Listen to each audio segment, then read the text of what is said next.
ओम साईं राम। आज का साईं वचन। बाबा कह रहे हैं, मेरे बच्चे, तुम जो अपनी पवित्र ऊर्जा को जो मैं तुम्हें प्रदान कर रहा हूँ, व्यर्थ ही ऐसे लोगों पर गवा देते हो जो उस ऊर्जा को ग्रहण करना जानते ही नहीं। वह सिर्फ दिखावा करते हैं कि वह उस ऊर्जा को ग्रहण करना चाहते हैं या वह उस ऊर्जा के लायक है। सचमुच में वह इस दुनिया से बिल्कुल दूर है। वह दिखावे मात्र के लिए एक कर्म समझ करके तो आध्यात्मिक ऊर्जा को ग्रहण करते हैं, लेकिन वह अंतःकरण से उसको अपने हृदय में धारण नहीं करते।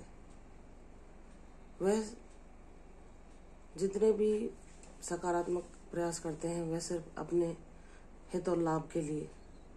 वे जितने भी पुण्य कार्य करते हैं वह अपने पीढ़ियों को आनंद पहुंचाने के लिए, अपने पीढ़ियों को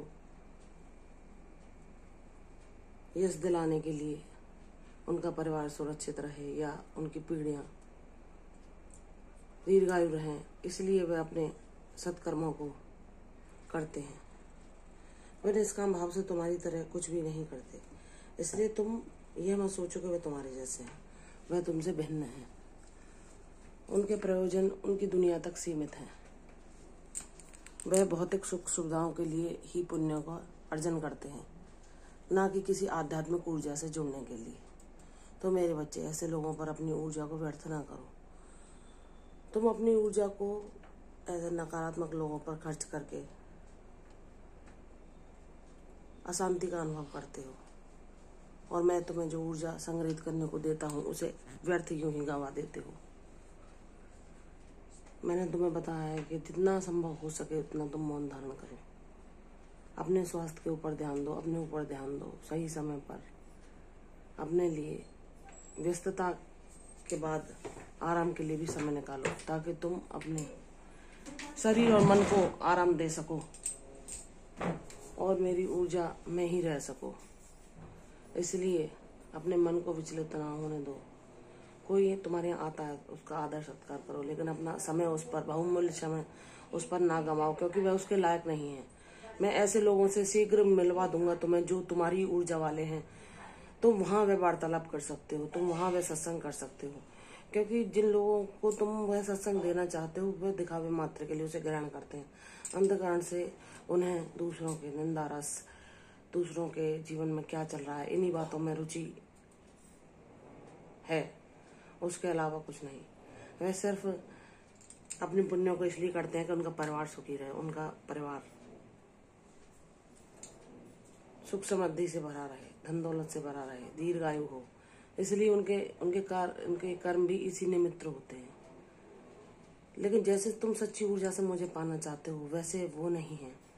वो दिखावा मात्र करते हैं। अंतःकरण से उन्हें दुनिया की बातों में बहुत रुचि आती है, लेकिन तुम्हें मैंने सबसे अलग बनाया इसलिए, और तुम्हारे जैसे लोगों से मैं तुम्हें शीघ्र ही मिलवा दूंगा।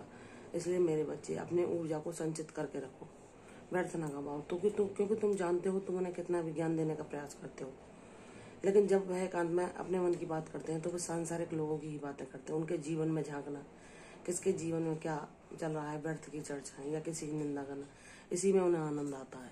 तो अपनी ऊर्जा को व्यर्थ ना गवाओ, अपनी ऊर्जा को संचित करो।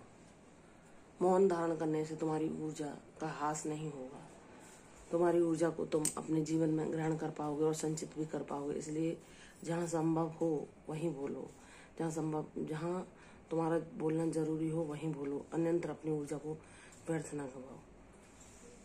तुम्हारे जीवन में जो परेशानियां चल रही हैं उनकी जिम्मेदारी मुझ पर छोड़ दो, और अगर कोई उस विषय पर वार्तालाप भी करता है तो उसमें अपने आप को सम्मिलित मत करो, क्योंकि तुमने जब मुझे जिम्मेदारी सौंप दी मैं तुम्हें सबसे बाहर निकाल लाऊंगा। क्योंकि उसमें तुम अगर सम्मिलित होने का प्रयास भी करते हो तो उसके बदले तुम्हें दुख ही प्राप्त होता है, क्योंकि लोग तुम्हें कटु शब्द बोलकर तुम्हारे मन को और दुखी कर देते हैं। इसलिए जब तुमने अपनी परेशानियां मुझे सौंप दी हैं तो दुनिया वाले क्या उन्हें सुलझा पाएंगे? वह उसके बारे में बात करें या ना करें, तुम उनसे अलग हटो। तुमने जब सब कुछ मुझ पर सौंप दिया है तो मैं सब सुधार दूंगा, और मैं तुमसे कहता हूँ थोड़ी सब्री और रखो मेरे बच्चे। मैं अपने संदेशों के द्वारा तुम्हें यह सूचना पहुंचाता रहता हूँ कि मेरे बच्चे, मैं तुम्हें सुन रहा हूँ, देख रहा हूँ, तुम सही मार्ग पर हो। तुम्हारा जो दैवीय समय बस आने ही वाला है, उसके लिए थोड़ी सी प्रतीक्षा और मेरे बच्चे। और उसके लिए मेरा नाम जाप करो, अपने मन को शांत रखो, ताकि इस समय को भी तुम जल्दी से पार करके उस समय में पहुंच सको जहां मैंने तुम्हारे लिए सब कुछ संग्रहित कर रखा है। मेरे बच्चे, मेरी बातों का पालन करो, उनका अनुसरण करो, तुम्हारा भला होगा। मैं तुम्हारा कल्याण चाहता हूँ। तुम व्यर्थ ही संसार में उलझ कर अपने को कष्टों में फंसा लेते हो। मेरा निर्देश मानो, इन सब से दूर रहो और अपने मन को शांत रखो।